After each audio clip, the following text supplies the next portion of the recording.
Salut, bonjour. Je vais vous montrer, pour tous ceux qui ne le savent pas ou qui seraient intéressés à le savoir, je vais vous montrer comment programmer un parcours, un voyage, avec des points de passage obligatoires, des étapes, car souvent les GPS, quand on les programme, ils nous donnent un ou divers parcours possibles. Mais même comme ça, il y a des situations où on n'est pas d'accord avec ces informations, on aimerait personnaliser avec des points de passage obligatoires notre trajet. D'accord? Alors je vais vous le montrer comment on fait. On vient sur la page navigation, menu principal. Alors, on va commencer par introduire notre destination, la destination finale. Nous, on va faire simple, on va mettre pays, la France, localité, on va mettre Paris. Voilà. Alors ici, on a trois façons de le faire. Donc, soit on va sur la carte et on choisit directement sur la map un endroit spécifique, ou si vous connaissez l'adresse où vous devez vous rendre, donc vous venez sur la barre et vous écrivez l'adresse. Nous, pour faire simple, on va mettre le centre de Paris. Voilà. On va faire démarrer. Les itinéraires sont en cours de calcul. Donc, comme vous pouvez le voir, moi, dans mes paramètres, j'ai sélectionné en comme quoi je veux qu'il me donne à chaque fois 3 parcours différents. Économique, rapide et le plus court. Veuillez choisir un itinéraire. Voilà, donc moi ici je vais faire simple, je vais choisir le plus rapide.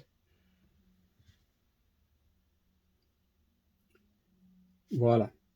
Alors on va étirer notre maps, le zoom en arrière, un peu plus proche. Voilà, vous voyez que là, depuis mon domicile, il m'envoie par des petites routes, des nationales ou départementales, comme vous dites. Et puis, ensuite, en arrivant à Besançon, là, il me fait prendre l'autoroute, donc jusqu'à Paris. Hein. Voilà. OK? Alors moi, j'aimerais éviter cette partie en route nationale, parce que j'aimerais faire que de l'autoroute, vraiment, même si c'est plus loin, si c'est plus cher, c'est ce que je désire. Alors là, on va imaginer qu'on va sélectionner, donc moi je vais partir sur Genève, pour aller ensuite en direction de Lyon. D'accord, donc là on est à Lyon, on va rapprocher encore le maps, voilà, là on aurait Bourgogne-Bresse, Mâcon, etc. Ben nous, alors étant donné qu'on part de Genève, on va mettre un point de repère, un point de passage obligatoire dans cette région. Pourquoi pas, donc la A40. Alors il est important de se rapprocher au maximum, parce qu'imaginons que je mets un point, là on est à 500 mètres, je mets un point de repère là, mais il n'est pas précis. Ce qui peut nous créer des parcours un peu bizarres avec des déviations, des allers-retours au même point, etc. Donc il est important de se rapprocher au maximum et aussi de bien choisir le sens de l'autoroute. Hein. Dans le cas présent, il y a deux voies parce que c'est le nord et le sud. Si c'est dans une départementale, c'est moins grave. Mais là, vu que c'est une autoroute, alors on va choisir le sens sud hein, parce qu'on descend. Alors là, on va placer un point de repère là. Donc là, 40, Saint-Alban. Et on va faire... Alors, on va revenir en arrière. Donc on sélectionne. Et puis là, on fait ajouter une étape. Hein. On va ajouter ce point comme étape. L'itinéraire est en cours de calcul.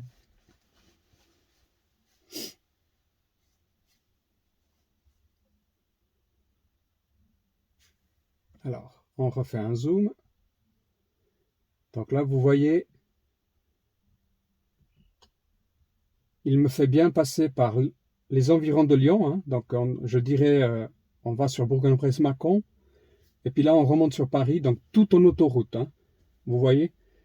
Alors là, on va ajouter peut-être un deuxième point de passage, une deuxième étape.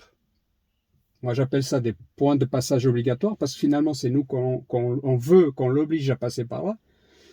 Alors, imaginons que je doive je ne sais pas, que je dois faire quelque chose, voir de la famille, etc., dans les environs de Bourges.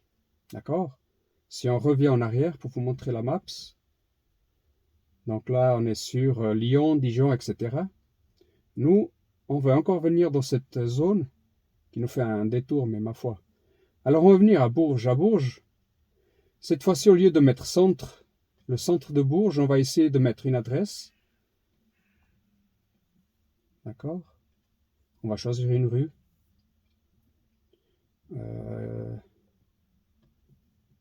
Imaginons là, on a la place Étienne Dolay. On va sélectionner un parking aux alentours. Hein, donc, par exemple, ici. On va rapprocher encore. Voilà, là, on est à 30 mètres, c'est le max. Dans ce cas de figure, on va choisir le parking. Voilà. Alors, soit on fait démarrer, puis il va nous demander d'ajouter ce point comme étape, ou on peut le faire directement depuis la carte où on était, là. Ajouter étape. L'itinéraire est en cours de calcul.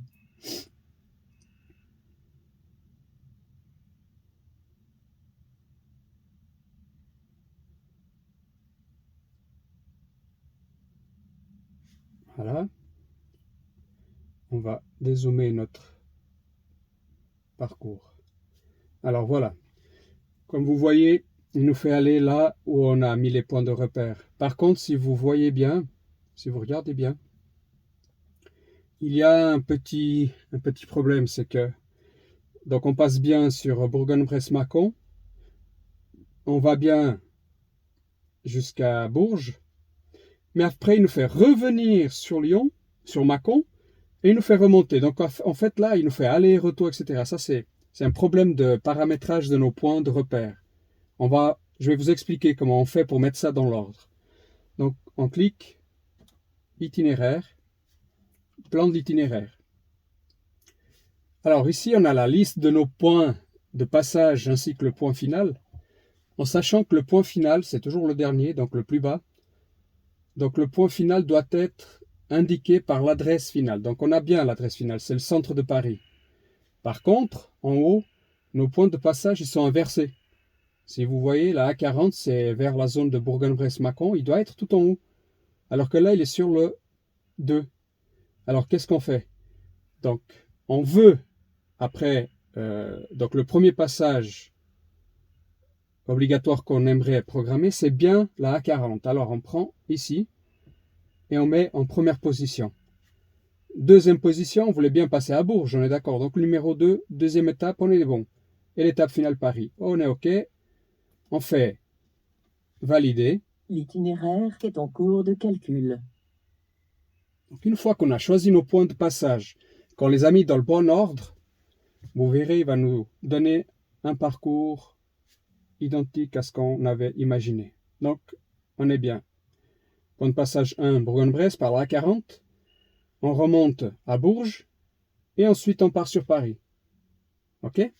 Alors maintenant, on a bien programmé notre parcours, notre voyage, les points de repère sont bien placés, tout est dans l'ordre, etc. Maintenant, on aimerait enregistrer cette maps pour une éventuelle prochaine fois et qu'on ne doive pas tout recommencer. Alors là, c'est très simple, on vient sur itinéraire, plan de l'itinéraire. Donc, on confirme encore une fois la A40, Bourges, Paris Centre. Et puis là, on fait mémoriser. Entrer un nom d'itinéraire, donc on va mettre Paris, espace, puis on va mettre Paris, vacances annuelles.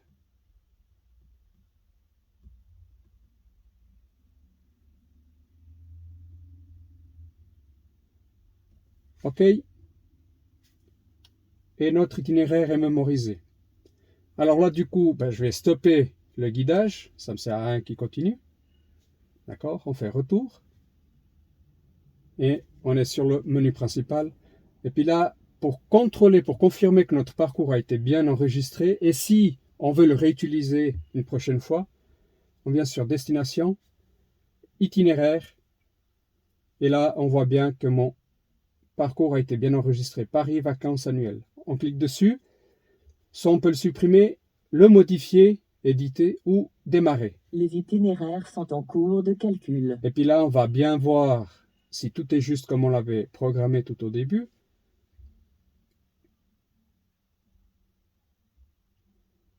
Voilà, on ne va pas perdre de temps, je vais directement sélectionner celui-ci.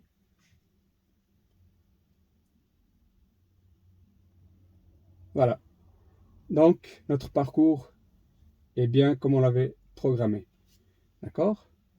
Alors là, je fais itinéraire et stopper l'itinéraire. Stopper. D'accord? Et puis là, pour finir, je vais supprimer cet itinéraire. Supprimer. Supprimer. Voilà. Donc, ça, c'était une des deux façons de créer un itinéraire personnalisé. Allez, j'espère avoir pu vous aider. Merci.